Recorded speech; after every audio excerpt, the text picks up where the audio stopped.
दोस्तों नमस्कार। मैं हूं आपका दोस्त कहानी वाला। पिछले पार्ट में आपने बलीराम और पुनीत राम की दुश्मनी की शुरुआत, पुनीत राम के घर की चोरी, गरम मसाला और तंबाकू से जुड़ी हुई घटनाओं को सुना था। अब आगे देखिए, सुनिए कि इस कहानी में और क्या क्या हुआ। अब दुश्मनी का मामला दो तरफा हो चुका था। जाहिर सी बात है कि किसी भी परिवार के साथ अगर ऐसा हो जाए तो वो निश्चित रूप से आक्रामक हो सकता है।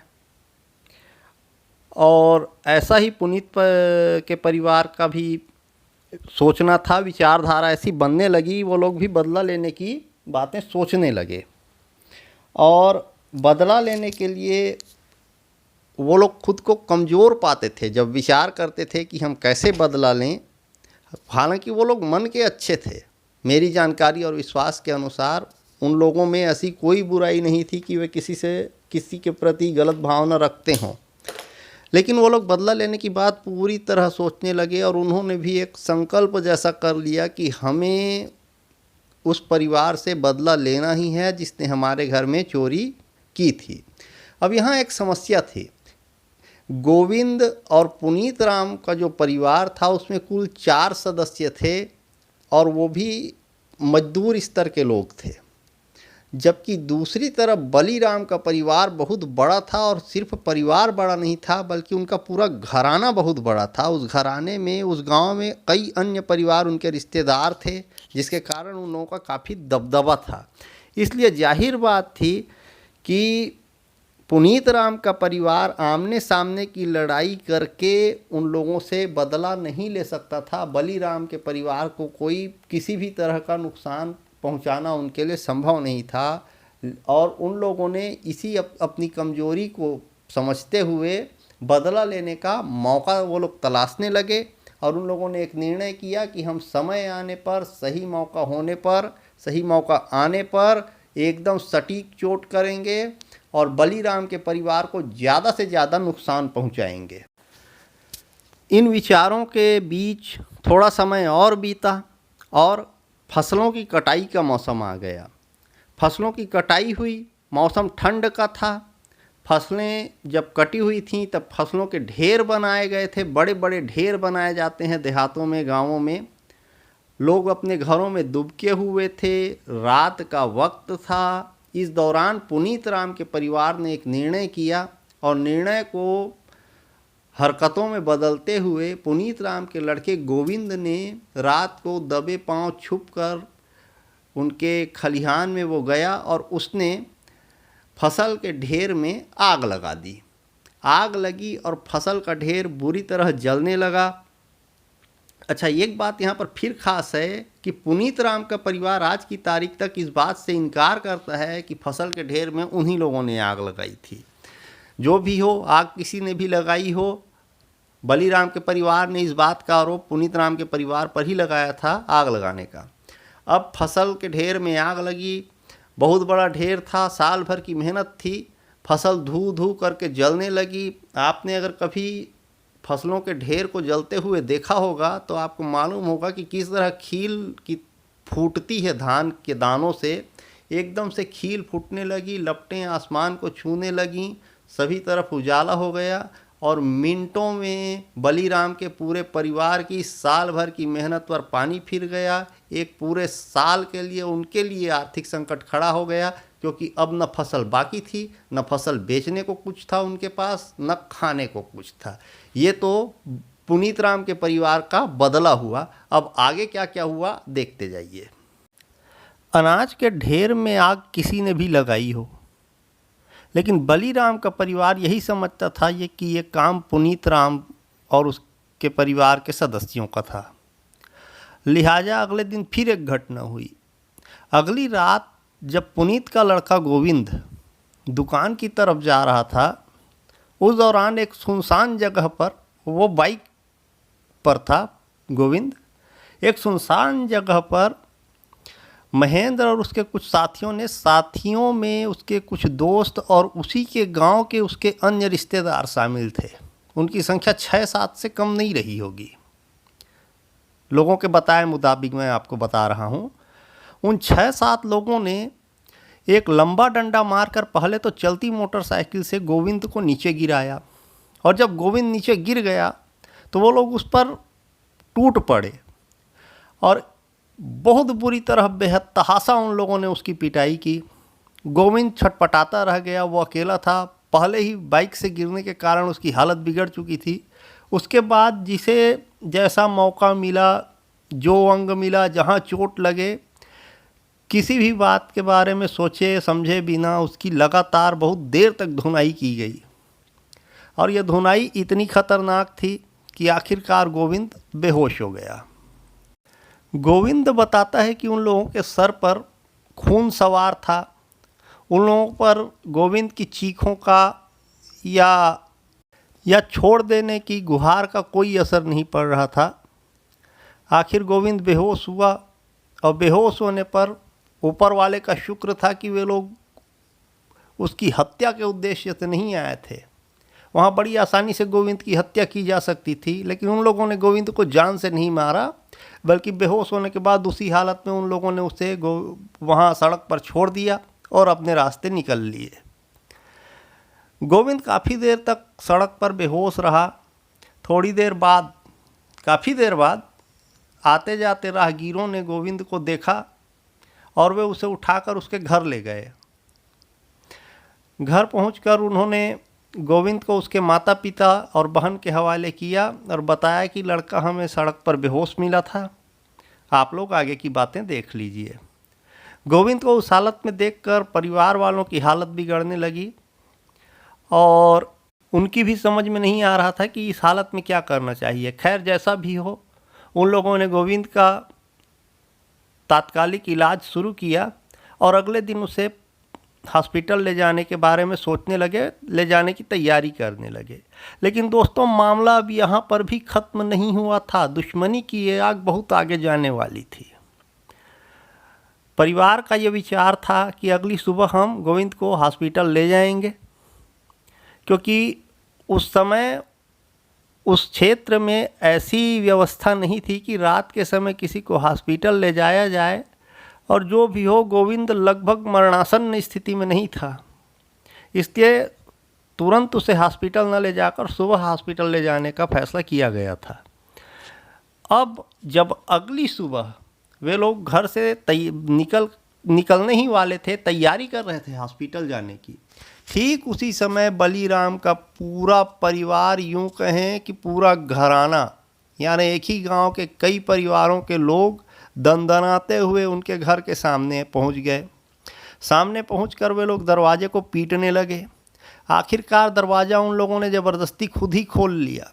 अंदर ये परिवार बिल्कुल दुबक गया था डर के मारे, किसी अनहोनी की आशंका से। दरवाज़ा खुद खोलकर उन लोगों ने न घर की चौखट का लिहाज किया और न घर की महिलाओं का। वे लोग अंदर आए, उन्होंने पुनीत राम को पकड़कर पीटना शुरू किया। बीच बचाव करने की हालत में गोविंद तो था नहीं, लिहाजा गोविंद की बहन और उसकी माँ बीच बचाव करने लगे। इस दौरान उन लोगों ने गोविंद की माँ और बहन को भी जमकर पीटा, और लगभग फ्री स्टाइल पीटा, जिसे हम बोलचाल में कह सकते हैं फ्री स्टाइल पिटाई की। उन्होंने पूरा गुस्सा धान की ढेरी जलाने का उन लोगों ने वहाँ निकाला और एक बार फिर घर में तोड़ फोड़ मचाई। इस दौरान किसी अगल बगल के किसी आदमी में इतनी हिम्मत नहीं हो पाई कि वो आकर गोविंद, पुनीत या उसके परिवार के किसी भी सदस्य की हिफाजत कर पाता।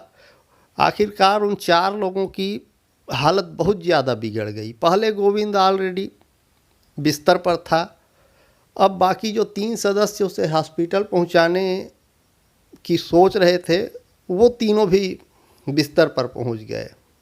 आलम यह था कि अब उन लोगों को हॉस्पिटल पहुंचाने वाला भी कोई नहीं रह गया था।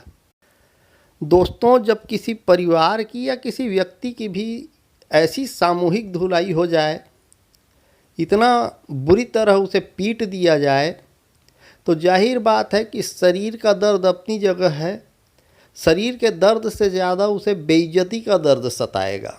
और यही हाल गोविंद, पुनीत और पूरी फैमिली का था। उस एक रात में पूरे परिवार ने न सिर्फ मार का दर्द सहा था, बल्कि एक अपार बेइज्जती का सामना भी किया था। और इसके साथ साथ उन लोगों को अपनी कमज़ोरी का भरपूर एहसास हुआ था कि वे लोग इतने कमज़ोर हैं कि उनके घर में घुसकर कोई उन्हें पीट सकता है, जब चाहे एक सच्ची गवाही देने के बदले उनका नुकसान कर सकता है, और इसके बदले में वो लोग उस सक्षम आदमी का कुछ बिगाड़ नहीं सकते। बहुत बड़ी विडंबना थी ये उस परिवार के लिए। आगे देखते हैं क्या क्या हुआ। दोस्तों, इतनी पिटाई के बाद उस परिवार के चारों सदस्यों की हालत बहुत ज़्यादा बिगड़ चुकी थी। वो इस हालत में नहीं थे कि घर से निकलकर खुद हॉस्पिटल जाएं और अपना इलाज करवाएं। लिहाजा पड़ोस के लोगों और गांव के अन्य लोगों ने मिलकर उन्हें हॉस्पिटल पहुंचाया, जहां उनका इलाज हुआ और धीरे से वो घर आए। फिर घरेलू इलाज हुआ और वो आखिर ठीक हुए। घटना तो हो गई, लेकिन इस घटना के बाद पुनीत राम के दिमाग में, मन में एक नया डर पैदा हो गया। वो डर इस बात का नहीं था कि उसे या उसके परिवार के सदस्यों को बलीराम के परिवार के सदस्य नुकसान पहुंचा सकते हैं। डर इस बात का था कि उनका लड़का गोविंद जवान था और एक जवान लड़के की आंखों के सामने उसके माता पिता को तो पीटा ही गया था, साथ ही उसकी जवान बहन जिसकी शादी होने वाली थी वो भी नहीं बच पाई। उस बहन की भी बेइज्जती जवान भाई के सामने की गई थी। ये बात किसी भी जवान भाई के लिए बर्दाश्त की सीमा से बाहर हो सकती थी। इस बात से डरते हुए पुनीत राम अक्सर अपने बेटे को ज़्यादा से ज़्यादा समझाने की कोशिश करने लगे कि वो मामले को यहीं ख़त्म समझ ले और झगड़े को आगे न बढ़ाए, क्योंकि उन्हें इस बात की आशंका लगातार बनी हुई थी कि गोविंद अगर कोई भी हरकत करेगा तो बदले में बलीराम का परिवार, जो बहुत सक्षम और बहुत बड़ा है, वो उनका कई गुना नुकसान करेगा। और सही मायनों में देखा जाए तो पुनीत राम का परिवार एक संस्कारी परिवार था, इसलिए पुनीत राम की बातों का असर गोविंद पर अब भी इस हालात में भी होता था और वो विरोध नहीं कर रहा था। लेकिन दोस्तों, एक कहावत है कि होनी अपने होने का बहाना ढूंढ ही लेती है। जिसका जो बिगड़ना होता है, किस्मत में जो लिखा होता है, वो हो ही जाता है। पुनीत राम जी ने गोविंद को 1000 समझाया, माँ और बहन ने लाख मनाया। पुनीत के लड़के गोविंद ने भी खुद पर बहुत कंट्रोल किया। लेकिन एक दिन फिर कुछ ऐसी घटनाएं हुई जिसके बाद इस कहानी में बदले और दुश्मनी की चरम सीमा देखने को मिली। कहानी में मैं पहले भी आपको बता चुका हूँ कि पुनीत के घर के सामने नदी थी और दाहिनी ओर एक नाला बहता था जो आगे चलकर उसी नदी में मिलता था। एक शाम जब गोविंद अपने खेत में काम कर रहा था, ये खेत उसी नाले से लगा हुआ था जो आगे चलकर नदी में मिलता था।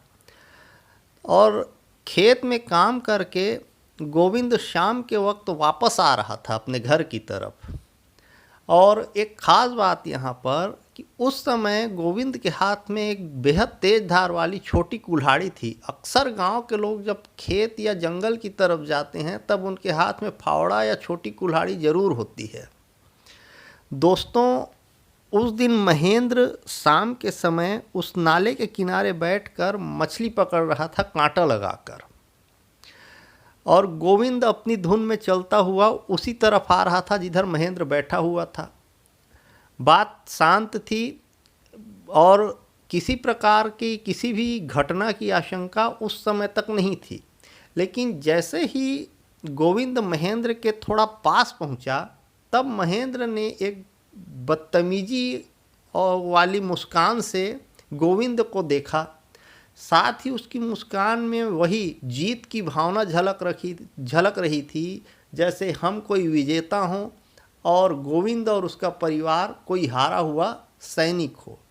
इस बात को गोविंद ने महसूस किया कि महेंद्र उसे इस नज़र से देख रहा है, लेकिन फिर भी गोविंद ने कोई जवाब नहीं दिया और कोई हरकत नहीं की। लेकिन महेंद्र का दिल इतने से नहीं भरा। गोविंद बताता है कि मुस्कुराकर देखने के बाद महेंद्र ने एक और हरकत की जो स्पष्ट रूप से गोविंद की बेइज्जती के लिए ही की गई थी। हुआ यूं कि जब गोविंद महेंद्र के बिल्कुल पीछे पहुंचा, तब महेंद्र ने अचानक मछली पकड़ने के कांटे को पानी से बाहर खींचा। और दोस्तों, एक सामान्य बात है कि अगर आपके सामने से मछली पकड़ने का कांटा कोई पीछे की तरफ खींचता है तो आप या कोई भी हो वो चौंकेगा, इसलिए कि कहीं कांटा उसके शरीर में न चुभ जाए।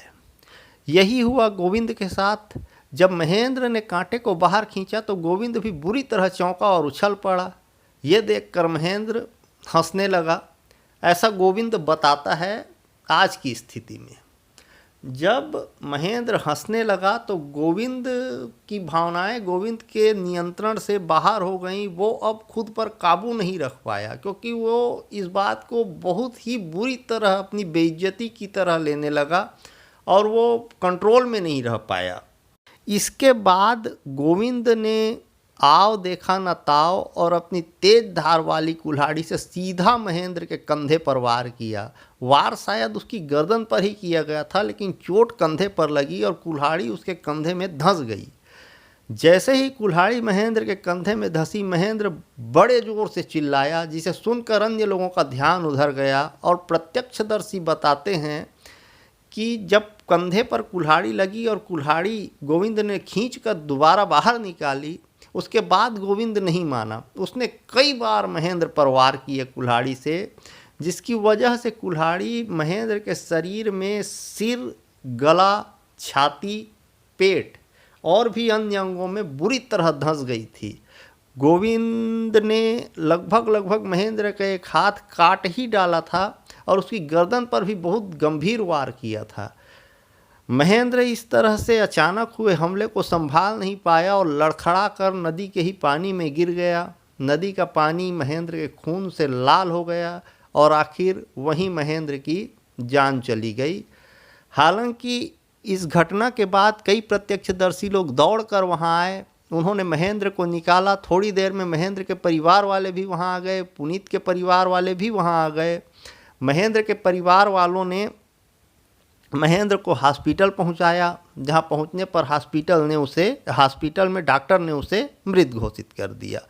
दोस्तों, छोटी छोटी बातों ने इस घटना को या इस घटनाक्रम को इतना आगे बढ़ा दिया कि आखिरकार एक जवान लड़के ने दूसरे जवान लड़के की जान ले ली। आज दोनों परिवार इस दुख के साथ जी रहे हैं कि एक परिवार यानी बलीराम के परिवार ने अपना जवान बेटा खो ही दिया और पुनीत राम का परिवार इस दुख में है कि उनका बेटा तो नहीं गया, लेकिन वो बेटा आज जवान होकर भी जेल में है। किसी भी परिवार का इकलौता लड़का जो इतना संस्कारी हो, इतना समझदार हो, वो एक गलती के कारण एक लंबी सज़ा भोग रहा है जेल के अंदर। ये स्थिति उस परिवार के लिए कितनी दुख भरी होगी, इस बात का अंदाज़ा ही लगाया जा सकता है। उनके दुख के प्रति हमारे मन में भरपूर सहानुभूति है दोस्तों। और कहानी के अंत में मैं आपको एक सलाह देना चाहूँगा कि हालात कैसे भी हों, खुद पर कंट्रोल रखिए। अगर आपके पास ताकत हो तो उस ताकत के नशे में इतने मदहोश मत हो जाइए कि आप लोगों को इंसान समझना छोड़ दें। और अगर आप कमज़ोर हैं, गरीब हैं, तो किसी विशेष समय पर खुद को इतना कमज़ोर मत मान लीजिए कि भविष्य में हालात नहीं सुधरेंगे और आपका पक्ष कभी मजबूत नहीं होगा। अपनी भावनाओं को अपने नियंत्रण में रखिए, न कि आप खुद अपनी भावनाओं के नियंत्रण में आ जाइए। अगर आप भावनाओं के नियंत्रण में आ गए तो कभी भी कुछ भी होना संभव है और ज़रूरी नहीं है कि जो होगा वो अच्छा होगा। फिलहाल आप सभी को हमारी शुभकामनाएं और अगली कहानी के लिए तैयार रहिएगा। नमस्कार दोस्तों, इसी तरह की नई कहानियाँ सुनने के लिए हमारे चैनल को सब्सक्राइब ज़रूर करें और इस वीडियो को भी लाइक ज़रूर करें। कल फिर मिलेंगे एक नई कहानी के साथ। तब तक के लिए धन्यवाद और अच्छी बेहतर ज़िंदगी की शुभकामनाएं। धन्यवाद।